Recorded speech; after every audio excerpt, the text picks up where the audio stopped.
Assalamualaikum warahmatullahi wabarakatuh. Berjumpa kembali dengan saya Akadun dalam sesi perkuliahan desain organisasi. Pada pertemuan yang kedua ini kita akan membahas tentang pengorganisasian. Untuk bagaimana kita menggambarkan pengorganisasian untuk menggambarkan bagaimana pengorganisasian, kita harus melihat bagaimana koloni lebah. Bagaimana koloni lebah itu ya. Sarang lebah merupakan organisasi besar, bisa mencapai hingga 50.000 penghuni. Struktur koloni ini bervariasi, tergantung jenis lebahnya. Lebah besar bekerja menurut struktur horizontal, di mana manajer paling atas yaitu ratunya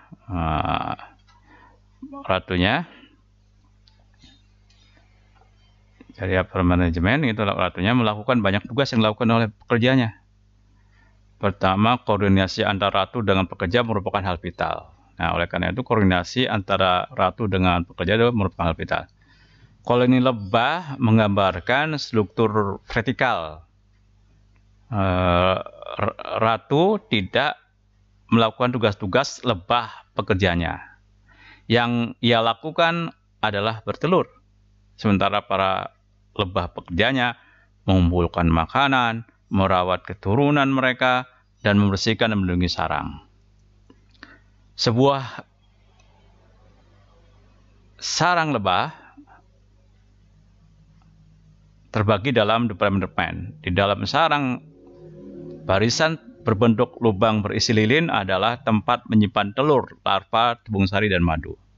Setiap jenis lebah pekerja, pejantan, dan ratu melakukan serangkaian tugas yang didesain untuk membantu koloni dan sarang mereka untuk bertahan dan berkembang. Jadi tujuannya itu berkembang dan bertahan. Dan salah satunya adalah bagaimana diorganisasikan gitu ya. Itu yang namanya koloni lebah. Baiklah, bagaimana itu koloni lebah ini digambarkan gitu ya. Kalau penasaran ini kita bisa melihat bagaimana Waalaikumsalam global.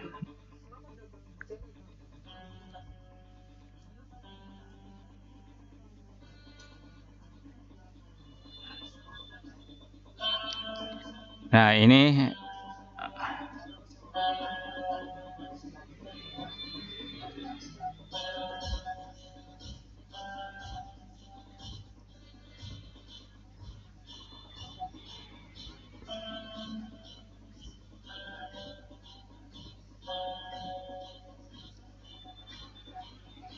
sampai detik pula. Sapsari pula.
Lebah.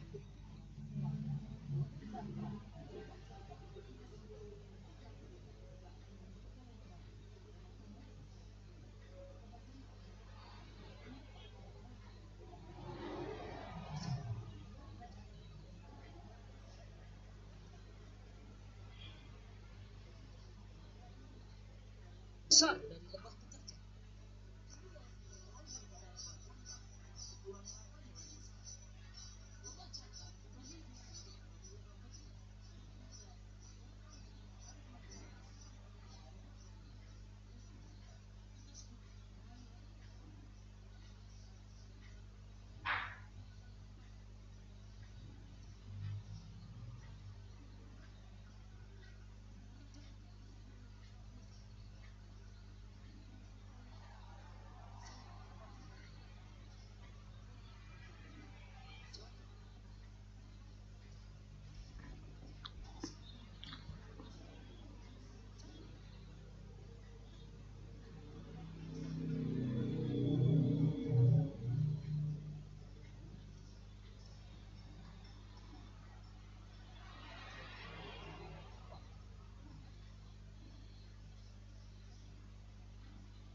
Sana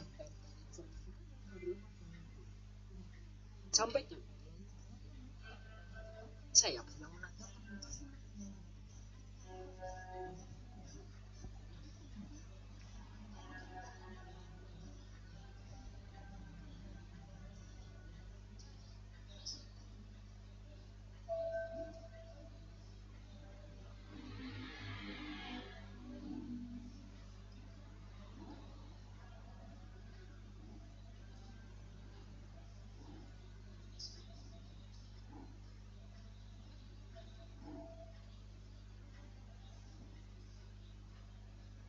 sel ini akan tetap terbuka setelah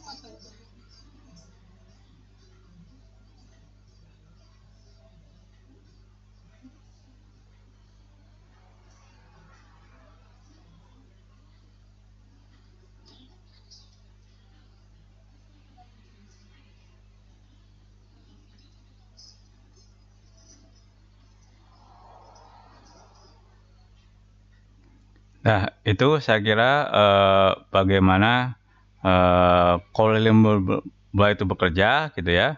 Bagaimana pembagian kerja, bagaimana strukturnya, ada yang namanya lebah meratu, ada pejantan, ada pekerja pun macam-macam gitu ya.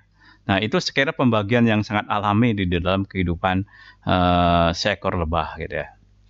Lalu apa sih tujuan pengorganisasian? Pada dasarnya pengorganisasian adalah untuk koordinasi antara unit kerja atau kolaborasi lintas struktural sehingga tujuan organisasi dapat dicapai. Jadi baik koordinasi, kerjasama atau kolaborasi.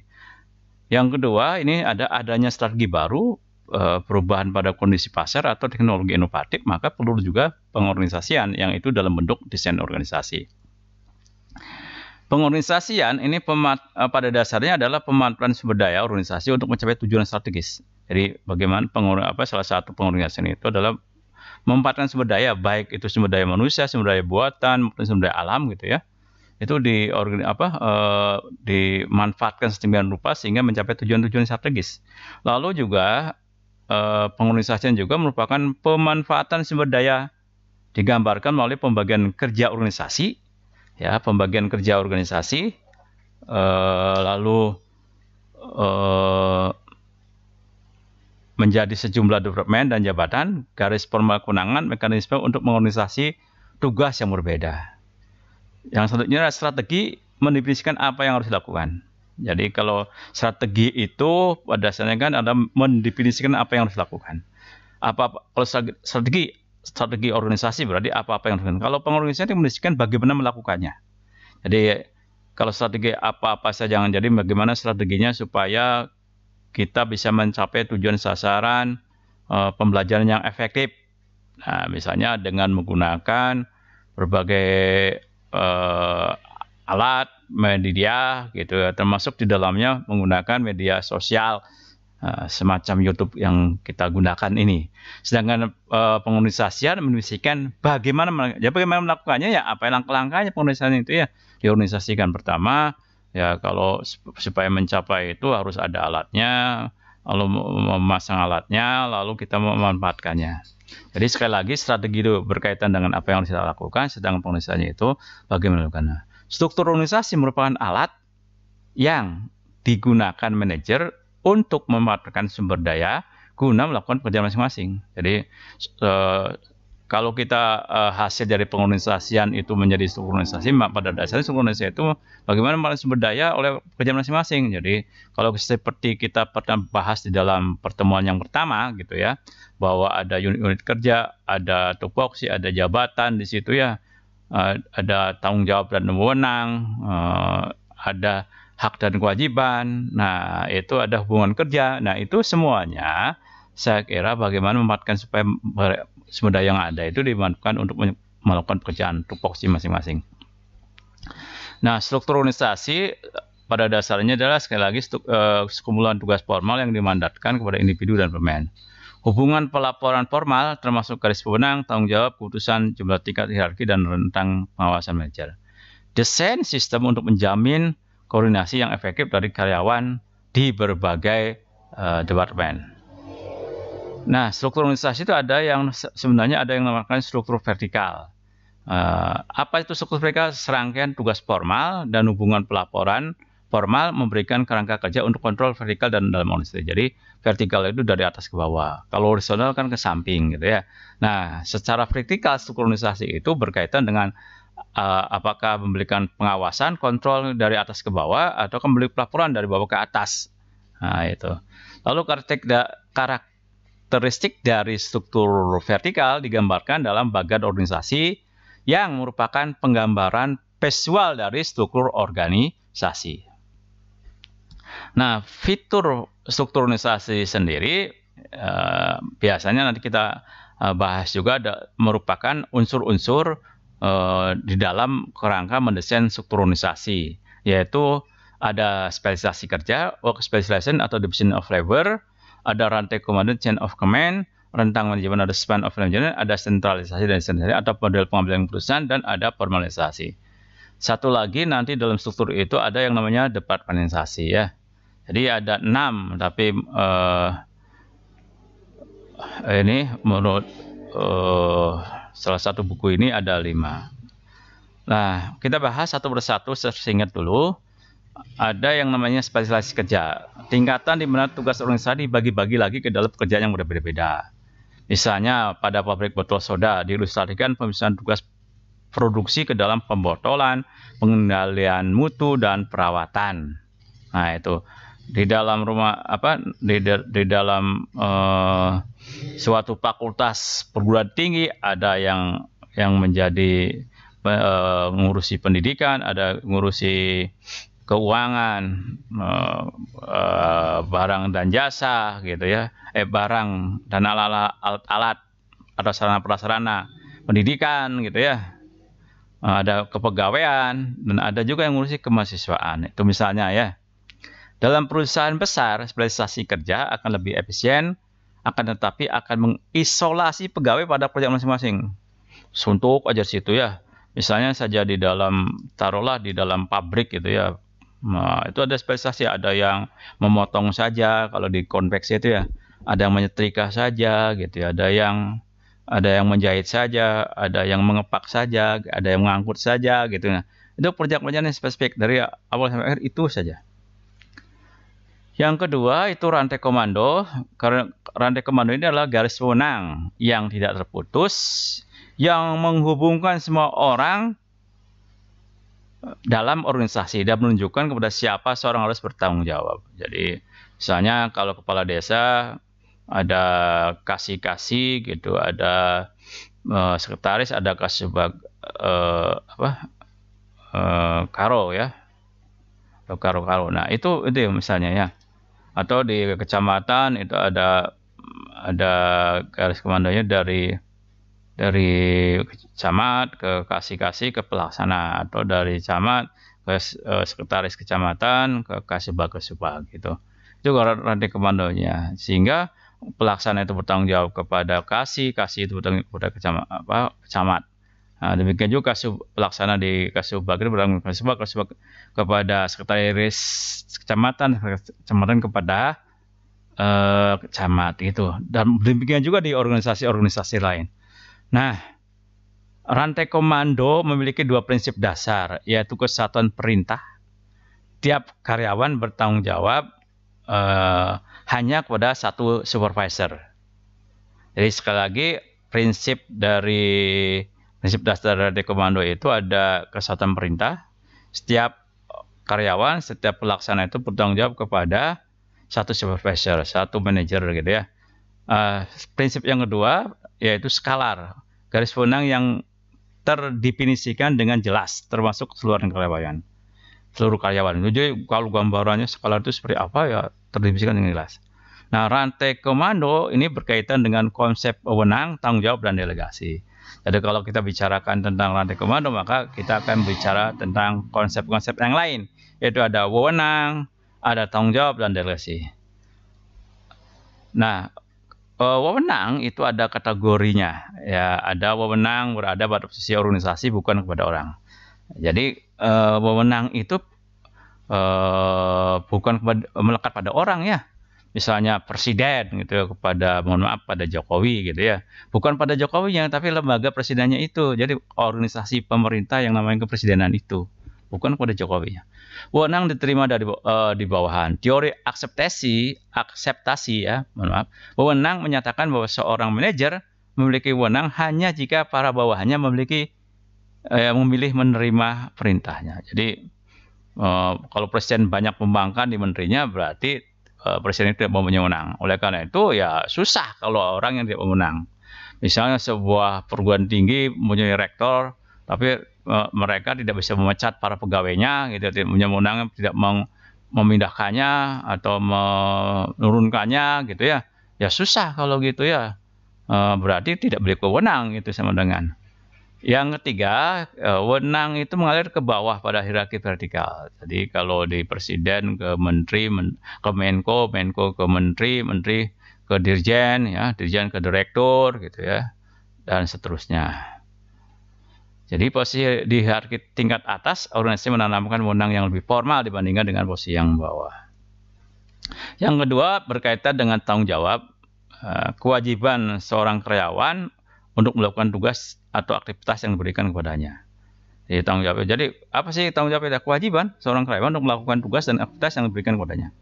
Lalu di samping kata tanggung jawab, juga dari tanggung jawab ini muncul yang namanya akuntabilitas, yaitu merupakan mekanisme yang digunakan agar wewenang tanggung jawab itu berjalan selaras. Terutama kalau akuntabilitas internal itu namanya responsibility atau tanggung jawab. Kalau akuntabilitas eksternal, itu biasanya kepada pihak luar. Akuntabilitas berarti bahwa orang-orang yang memiliki wewenang dan tanggung jawab harus melakukan pelaporan dan penjelasan mengenai tugas yang diberikan kepada mereka di rantai komando. Ya, ini berarti tanggung jawab berarti ya, yaitu tanggung jawab internal, akuntabilitas internal atau tanggung jawab itu, responsibility itu. Ini modelnya seperti itu. Itu tanggung jawab. Lalu yang ketiga, prinsip yang ketiga yang melekat pada rantai komando itu adalah delegasi. Apa itu delegasi? delegasi adalah proses yang digunakan manajer untuk memindahkan wewenang dan tanggung jawab ke posisi hierarki di bawah mereka.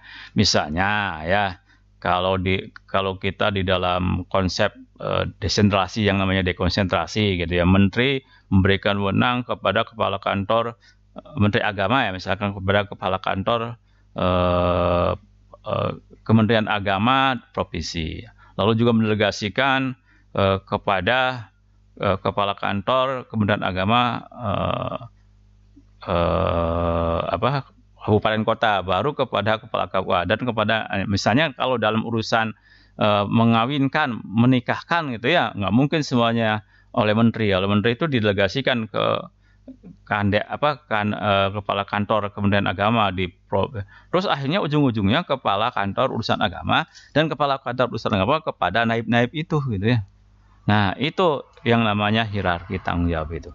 Banyak organisasi ini mendorong manajer untuk mendelegasikan otoritas ke tingkatan yang paling bawah untuk memberikan fleksibilitas maksimum dalam memenuhi kebutuhan pelanggan beradaptasi dengan lingkungan. Jadi yang terbaik itu kalau basisnya berbasis pelayanan masyarakat, pelayanan pelanggan, maka sebenarnya supaya cepat kalau ada apa-apa, kalau ada keluhan, ada kritik gitu ya, akan lebih baik kalau diserahkan ke paling front office gitulah gitu ya, paling bawah. Jadi kalau pemerintahannya kepada para pejabat-pejabat di tingkat kabupaten kota, bahkan kepada desa gitu ya, itu didelegasikan. Nah, itu misalnya. Nah, wewenang itu ada dua macam, ada wewenang lini dan ada wewenang staf. Ya, oleh karena itu melahirkan namanya Departemen Lini. Nah, Departemen Lini melakukan tugas yang menggambarkan tujuan utama dan misi organisasi. Dari misi dan tujuan utama dari organisasi itu apa? Nah, kalau orang-orang itu yang mengerjakan tugas-tugas itu, berarti itulah yang dimaksud dengan wewenang lini. Ya, di perusahaan perianti lunak, Departemen Lini membuat dan menjual produk. Di perusahaan berbasis internet, Departemen Lini adalah yang mengembangkan dan mengelola penawaran dan penjualan online. Nah, misalnya kalau di pemerintahan gitu ya, yang mana yang lini? Yang lini itu yang mengerjakan tugas-tugas pokok pemerintahan. Misalnya di bidang pendidikan, kesehatan, ya, di bidang perencanaan, di bidang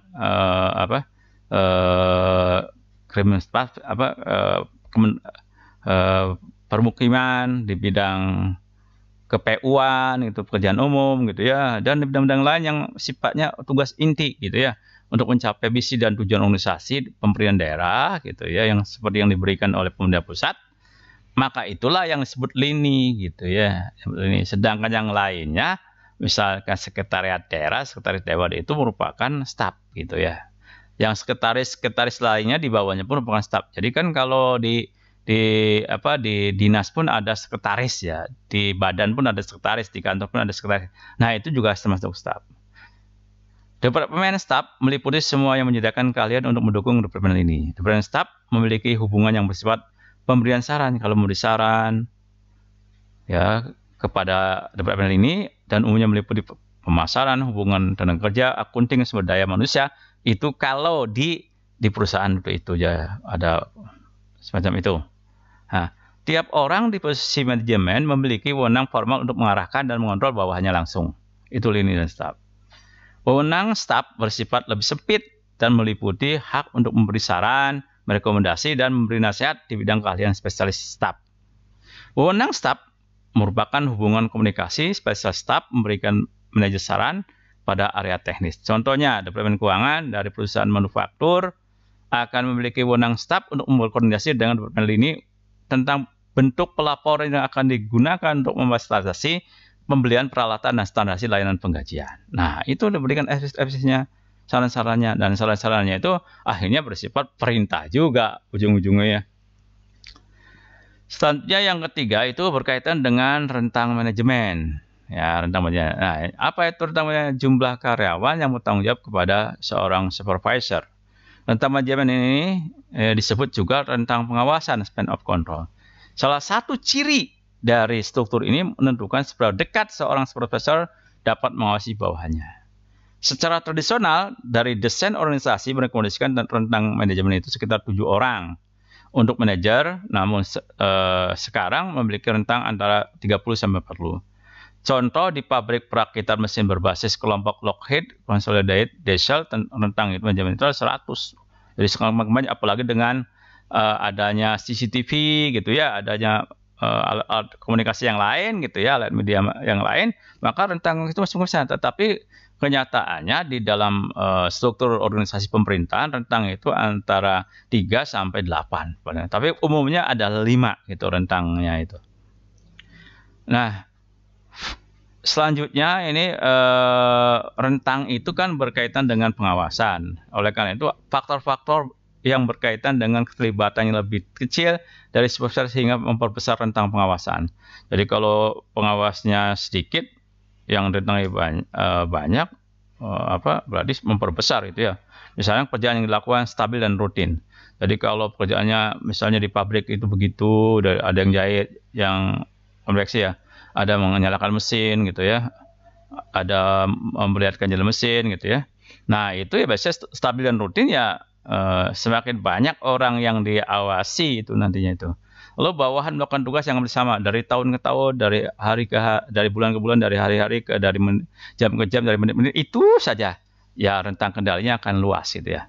Lalu bawahan terkonsentrasi di satu lokasi. Nah kalau bawahan lokasi ya itu bisa luas gitu ya. Tapi sekarang itu kalau dengan adanya teknologi CCTV bisa lebih luas sebenarnya ya. Ya, walaupun tidak satu seperti itu. Lalu bawahan sangat terlatih dan tidak membutuhkan banyak arahan dalam melakukan. Jadi sudah terlatih, sudah terbiasa, nggak perlu arahan, ya rentang pengawasannya luas.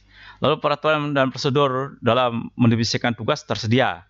Nah, peraturan prosedur seperti apa gitu ya sudah tersedia. Itu juga bisa rentang pengawasan lebih luas. Sistem pendukung dan SDM tersedia bagi manajer. Nah, ini kalau sudah mendukung ya, berarti lebih luas. Sedikit waktu yang dibutuhkan dalam kegiatan tanpa pengawasan, seperti koordinasi dengan departemen lain atau penyalaan. Jadi tidak ada gitu ya. Lalu selera pribadi dan gaya manajer menunjukkan rentang yang lebih besar. Nah, berkaitan dengan rentang pengawasan itu mengakibatkan karena tadi rentang pengawasan itu ada yang sempit, ada yang luas, maka akhirnya ada organisasi itu hierarkinya yang tall, tinggi, dan ada yang flat, datar itu ya. Nah, struktur tinggi memiliki rentang yang sempit. Jadi kalau struktur organisasi rentang pengawasan sempit, jadi tadi satu mengawasi 5 orang gitu ya. Nanti 3 orang, 3 orang lagi supervisor ada yang ngawasi lagi 3 orang, 3 orang supervisor diawasi lagi, 3 orang supervisor diawasi oleh manajer kan. Nah itu rentangnya sehingga jadi tinggi kalau sempit-sempit gitu ya. Nah, struktur datar memiliki rentang yang luas dan melebar secara horizontal. Jadi 100, 100, 1000 itu lebih luas. Secara tingkat hierarki yang lebih sempit. Ya, karena luas maka kalau orang jumlahnya 5.000 berarti mungkin cukup manajer saja gitu ya. Perusahaan logam internasional direstrukturisasi. Sekelompok manajer pada berbagai tingkatan di panel A diganti dengan seluruh manajer operasional dan 9 spesialis yang bertanggung jawab langsung kepada CEO. Seperti yang terlihat pada panel B, CEO ini menyambut baik rentang dari 19 bawahan manajemen ini karena sesuai dengan gayanya, tim manajemennya berkualitas sangat baik dan hanya membutuhkan pengawasan yang kecil dan mereka dialokasikan di lantai gedung yang sama. Nah, selanjutnya ini dalam hal pengambilan keputusan yaitu ada sentralisasi dan desentralisasi. Sentralisasi dan desentralisasi menggambarkan tingkat hierarki di mana keputusan diambil. Apakah di manajer tingkat puncak, atau manajer menengah, atau manajer paling bawah gitu ya. Sentralisasi berarti menunang keputusan bertempat di tingkat dekat tingkat organisasi yang paling tinggi. Desentralisasi pemenang pengambilan keputusan didorong ke arah bawah ke tingkat organisasi yang lebih rendah. Organisasi mungkin harus mencoba untuk menemukan tingkat hierarki mana yang dapat melakukan pengambilan keputusan. Desentralisasi dipercaya dapat mengurangi beban dari manajemen tingkat atas, memberdayakan keahlian dan kemampuan karyawan, menjamin bahwa keputusan diambil sangat dekat dengan tindakan orang-orang berpengetahuan tinggi dan mengizinkan percepatan munculnya respon terhadap perubahan eksternal. Jadi ini syarat-syarat desentralisasi. Kalau desentralisasi berarti syaratnya ini mengurangi beban, lalu memberdayakan keahlian kemampuan karyawan sudah ahli semua gitu ya. berpengaruh tinggi semua. Nah, itu lalu memungkinkan kecepatan respon. Itu memungkinkan terjadinya desentralisasi. Nah, faktor-faktor yang mempengaruhi sentralisasi dan desentralisasi. Pertama, tantangan dan tidak kepastian yang lebih besar di lingkungan biasanya dihubungkan dengan desentralisasi. Jadi kalau banyak tantangan, ketidakpastian, lebih baik itu terjadi di pengambilan keputusan di tingkat bawah. Makanya diperlukan desentralisasi. Misalnya OFP truk itu mampu beroperasi tepat waktu berkat sistem yang terdesentralisasi sehingga manajer lokal dapat membuat keputusan. Jumlah sentralisasi atau desentralisasi harus sesuai dengan strategi perusahaan.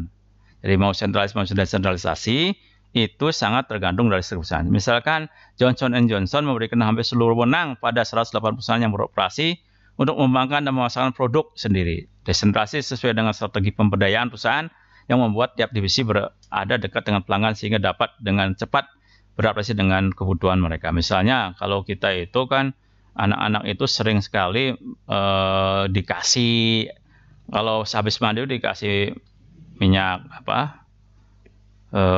minyak-minyakan. Nah, makanya Johnson & Johnson menciptakan yang namanya minyak telon gitu ya, supaya di samping menghangatkan juga bisa menahan angin. Lalu Larry and Ellison dari Oracle menggunakan internet untuk melakukan sentralisasi operasi untuk mengurangi biaya dan memfokuskan tiap orang pada tujuan yang menyediakan sistem internet global bagi pelanggan. Jadi ada juga karena ada teknologi maka bisa desentralisasi. Di saat krisis atau risiko kegagalan perusahaan, wewenang dapat disentralisasikan pada tingkat atas. Desentralisasi pada misalnya nih, saat Honda tidak dapat meraih kesepakatan antara divisi tentang model mobil terbaru mereka, Presiden Direktur Nobuhiko Kawamoto sendiri yang melakukan perusahaan. Wes, modalnya ini saja kan gitu. Nah, itu bagaimana sebenarnya hal-hal yang bisa mempengaruhi keputusan model pengambilan keputusan apakah sentralisasi dan desentralisasi. Ya, yang terakhir ini berkaitan dengan formalisasi. Formalisasi pada dasarnya adalah dokumen tertulis yang digunakan untuk mengarahkan dan mengontrol karyawan. Dokumen tertulis ini meliputi buku peraturan, kebijakan, prosedur, deskripsi jabatan, dan regulasi. Dokumen ini melengkapi bagian organisasi dengan menyediakan gambaran dari tugas, tanggung jawab, dan wewenang pengambilan keputusan. Nah, itu semuanya ada diformalkan gitu semuanya. Kegunaan peraturan, regulasi, dan catatan tertulis dari keputusan adalah bagian dari model organisasi birokratis. Model birokrasi Max Weber mendefinisikan karakteristik organisasi dasar yang membuat organisasi mampu beroperasi dengan cara yang logis dan rasional. Ada beberapa kelemahan formalisasi. Walaupun dokumentasi tertulis ditujukan agar menjadi rasional dan membantu organisasi, hal ini sering menciptakan pita merah yang menyebabkan lebih banyak lagi permasalahan dibandingkan dengan yang sekarang. Jadi pita merah itu hierarkinya jadi tinggi gitu ya. Karena hierarki tinggi pengambilan keputusan juga lama gitu ya. Nah, sejumlah departemen pemerintahan AS terkenal dengan cara yang tidak efisien dan birokratis. MDP Construction misalnya menemukan bahwa memenangkan kontrak pemerintahan berarti perusahaan kecil tersebut harus berhadapan dengan regulasi yang bertumpuk dan segunung pekerjaan administratif. Manajemen MDP menggunakan internet, program manajemen proyek, dan teknologi informasi lainnya untuk mengelola proyek kompleks ini dengan kekayaan administratif yang terbatas. Nah, selanjutnya ya seperti yang saya sebutkan ada yang namanya bukan hanya yang 5 saja, tapi juga sebenarnya ujung-ujungnya adalah juga ada departementasi. Departementasi merupakan basis pengelompokan posisi ke dalam departemen dan departemen ke dalam organisasi secara total. Manajer membuat pilihan tentang bagaimana memuatkan rantai komando kepada kelompok orang bersama-sama untuk melakukan pekerjaan mereka. Ada 5 pendekatan dari desain struktural yang menggambarkan guna berbeda dari rantai komando dalam departementasi. Yaitu pendekatan fungsional, divisional, metrik merupakan pendekatan tradisional yang mengandalkan rantai komando untuk menjelaskan pengelompokan departemen dan hubungan pelapor sepanjang hierarki. 2 pendekatan kontemporer adalah kegunaan kelompok dan jaringan.